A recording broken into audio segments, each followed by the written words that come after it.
संभाजीनगरच्या Maharashtra national law युनिव्हर्सिटीमध्ये विद्यार्थ्यांनी आंदोलन केलंय। कृत्रिम पनीर खायला देत असल्याचा आरोप करत विद्यार्थ्यांनी आंदोलन केलंय। विद्यार्थ्यांनी रात्रभर विद्यापीठाच्या बाहेर झोपून रात्र काढली आहे। कॅन्टीन सुविधेच्या दर्जाबाबत विद्यार्थ्यांनी घोषणाबाजी सुद्धा केलेली आहे।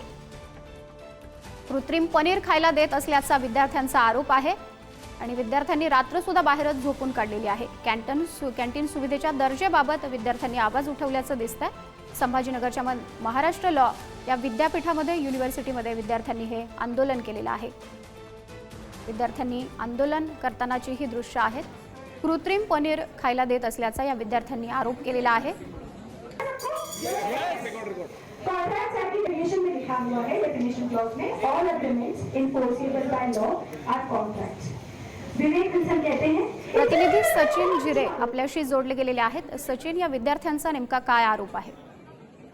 या विद्यार्थ्यांचा आरोप असा आहे की त्यांना जी मेस आहे त्या मेस मध्ये कृत्रिम पनीर दिलं जात आहे, शिळ्या भाज्या दिल्या जातात, अस्वच्छता त्या भाज्यांमध्ये असते, कच्च्या पोळ्या असतात, अशा पद्धतीच्या अनेक ज्या तक्रारी आहेत त्या तक्रारी या विद्यार्थ्यांच्या आहेत। त्यासाठी त्यांनी सर्व्हे देखील केला होता आणि ही एक किंवा दोन विद्यार्थ्यांची तक्रार नसून 150 पेक्षा अधिक विद्यार्थ्यांनी यामध्ये तक्रार नोंदवलेल्या आहेत। अनेक वेळा वारंवार तक्रार करून देखील प्रशासन लक्ष देत नसल्यामुळे कालपासून या विद्यार्थ्यांनी आंदोलन सुरू केलेलं आहे। काही विद्यार्थ्यांनी तर अन्न त्याग आंदोलन सुरू केलेलं आहे। या सर्व विद्यार्थ्यांनी काल विद्यापीठाच्या बाहेर झोपून पूर्ण रात्र काढलेली। आज सकाळपर्यंत याकडे प्रशासनाने लक्ष दिलं नसल्यामुळे आज सकाळी जोरदार घोषणाबाजी या विद्यार्थ्यांनी केलेली आहे। विद्यार्थी आक्रमक होत असल्याचं चित्र सध्या पाहायला मिळत आहे। प्रशासनाने तातडीने आमच्या मागण्या ज्या आहेत त्या पूर्ण सचिन, आता विद्यापीठ प्रशासन या विद्यार्थ्यांच्या मागणीकडे, त्यांच्या आरोपाकडे कसं बघतंय ते पाहणं महत्त्वाचं असेल।